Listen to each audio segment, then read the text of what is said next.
Olá, eu sou a professora Mônica e na aula de ciências de hoje nós vamos falar sobre reação de combustão. Mas antes vamos recordar o assunto de algumas aulas anteriores. Nós já falamos sobre as nossas aulas de químicas, o que é uma reação química, representação das fórmulas químicas, que são os reagentes e produtos, o balanceamento das equações químicas. Falamos sobre a lei da conservação das massas, sobre os fatores que influenciam a velocidade das reações químicas, sobre reações endotérmicas e exotérmicas, e hoje nós iremos falar sobre a reação de combustão. A queima da madeira, ela libera energia na forma de luz e calor para o ambiente em torno da fogueira. Essa reação é denominada de combustão. Nesse tipo de reação, sempre temos a participação de um combustível e de um comburente. Mas o que é um combustível e um comburente? A combustão é uma das reações mais comuns que nós temos no dia a dia. É muito provável que você já tenha acendido uma boca do fogão em casa usando uma faísca ou um palito de fósforo. As reações de combustão também acontecem nos motores dos automóveis que usam combustíveis como a gasolina, o óleo diesel ou o etanol. Nas usinas termoelétricas, o óleo combustível sofre combustão, transferindo o calor para a água líquida, que é aquecida e se transforma em vapor. Esse vapor, por sua vez, move as turbinas, gerando a energia elétrica. As reações de combustão, elas ocorrem com grande rapidez e no ambiente sempre acompanhadas de chamas, com liberação de energia nas formas de luz e calor. Esse é um tipo de reação exotérmica.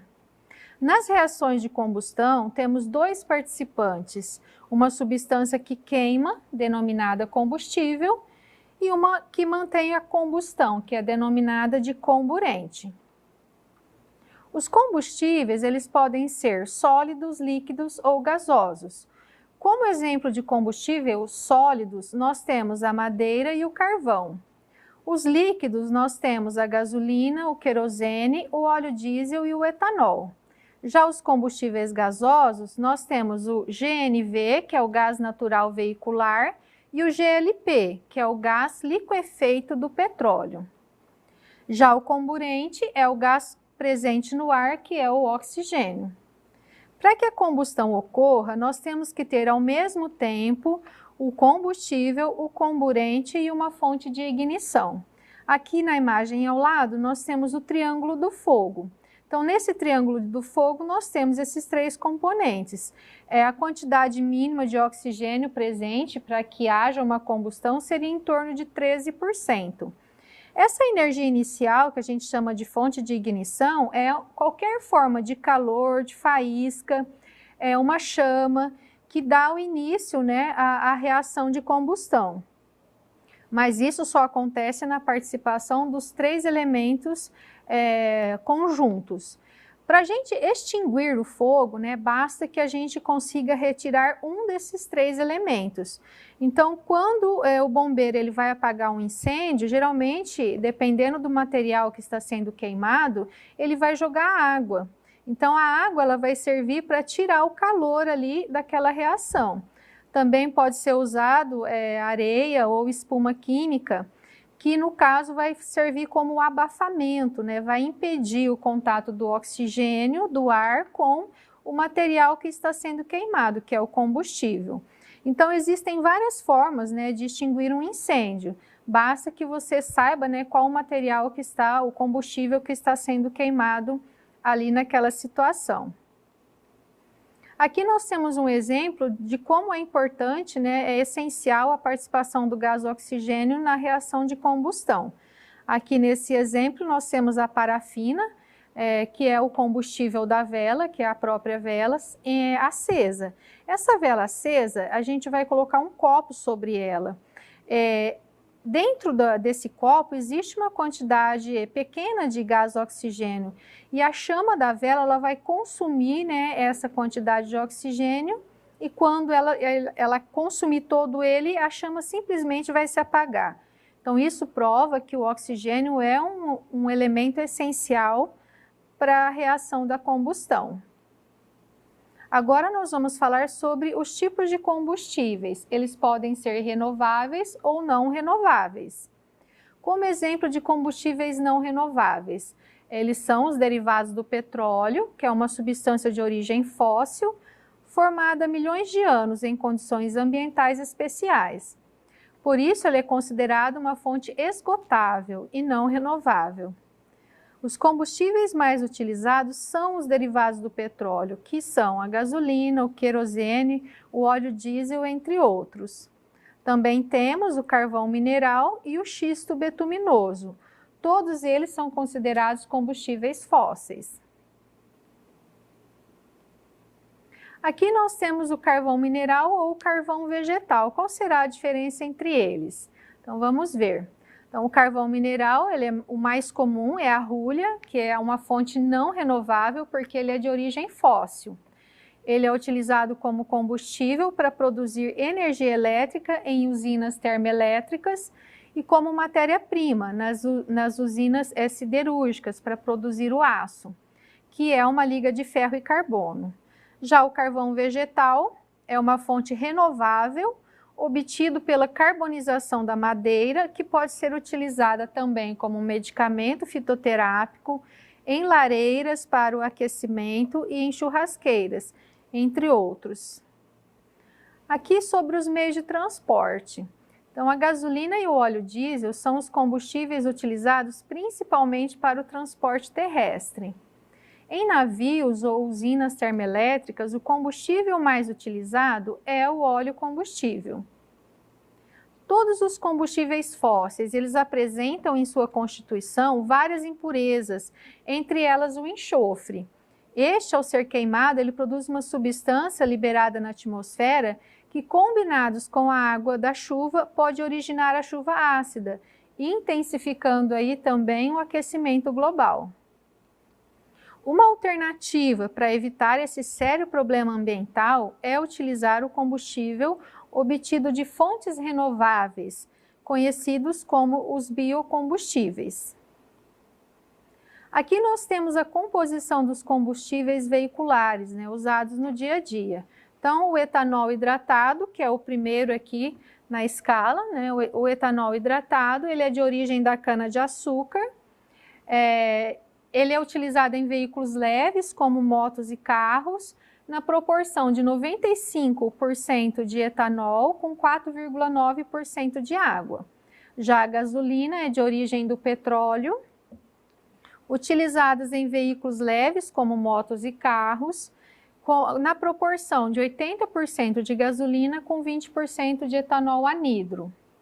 Já o óleo diesel é de origem do petróleo também, utilizados em veículos pesados, como ônibus, caminhões e tratores, na proporção de 95% de diesel e 5% de biodiesel.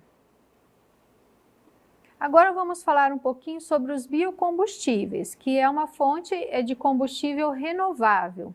Então, cresce o número de veículos que utilizam o etanol e o biodiesel, cuja finalidade é substituir os derivados do petróleo, porque além deles serem altamente poluentes, eles são uma fonte esgotável de energia. Para o desenvolvimento das plantas é necessário a glicose, que é produzida na reação de fotossíntese, entre os raios solares, o gás carbônico e a água. Isso significa que parte do gás carbônico emitido na queima dos biocombustíveis é recuperado pelas plantas. Infelizmente, essa quantidade de gás carbônico emitido quando queima o biocombustível, ela é bem superior ao que as plantas utilizam na realização da fotossíntese. Por isso, a gente tem alguns problemas de poluição atmosférica. Então, os biocombustíveis, eles são formados a partir da biomassa. A produção do etanol que nós temos é através da cana-de-açúcar, o milho e a beterraba, são algumas plantas utilizadas. E também temos o biodiesel, que são utilizadas para a produção as plantas oleaginosas. Um exemplo é o girassol. Quais são as vantagens e desvantagens da utilização da biomassa? Então, as vantagens seria de baixo custo e ela é renovável. Ela pode ser reutilizada e transformada em outros produtos como papel, fertilizantes e combustível para a produção de energia elétrica, através dos insumos, né, que sobram da produção do combustível. As desvantagens da biomassa, ela destrói a destruição da fauna e da flora, extinguindo certas espécies, e a biomassa também ela é menos eficiente por metro quadrado do que os painéis solares. E além disso, pode haver a contaminação do solo pelo uso dos adubos. Aqui nós vamos falar um pouquinho sobre a versatilidade da cana-de-açúcar. Então, ela pode nos fornecer aqui o bioplástico, bioenergia, porque através da sobra, né, do bagaço da cana, ela é utilizada na indústria de energia elétrica. Ela também nos fornece alimentos como o próprio açúcar, aguardente, entre outros produtos, e também é fonte de combustível, que é o etanol. Com mais de 30% da produção mundial, o Brasil é o segundo maior produtor de etanol do planeta, atrás apenas dos Estados Unidos. Aqui nós temos a matéria-prima para a produção do biodiesel, que é um óleo. Então nós temos aqui o pinhão manso, a mamona, o nabo forrageiro, a soja, a gordura animal, a macaúba, o girassol, o algodão, o amendoim e também podemos usar o óleo de fritura reciclável aí como fonte de biodiesel também. Aqui é onde são produzidos, né, o biodiesel no Brasil, onde a gente produz a planta, no caso, a matéria-prima. Então lá no norte nós temos a produção de dendê e babaçu, no nordeste do Brasil a produção de algodão e mamona, no sul a produção de girassol e no centro-oeste e sudeste a produção de soja. Nesse slide a gente mostra como que é produzida a energia através da biomassa. Então a biomassa, como eu disse, é o que sobra, né, da produção lá de etanol, por exemplo, o bagaço da cana, as folhas do milho. Aqui, o resíduo dessa produção do etanol, ele pode ser utilizado aqui, ó, como fonte de matéria-prima, né? Porque esse bagaço ele vai ser seco e ele vai alimentar uma caldeira.